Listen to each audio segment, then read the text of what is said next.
திண்டுக்கல் புரட்சியின் பெயர், எழுச்சியின் பெயர், வீரத்தினுடைய பெயர்.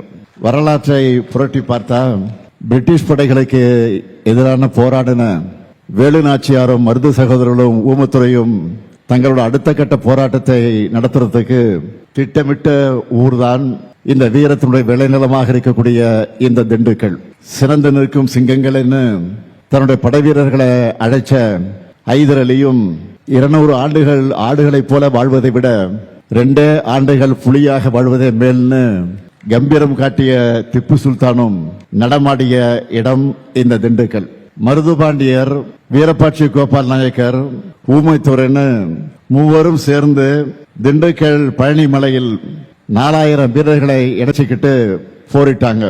அப்படிப்பட்ட தீரர்கள் வாழ்ந்த இந்த திண்டுக்கல் மாவட்டத்தில் உங்களை எல்லாம் சந்திப்பதில் நான் அளவு கடந்த மகிழ்ச்சி அடைகிறேன், பெருமை அடைகிறேன்.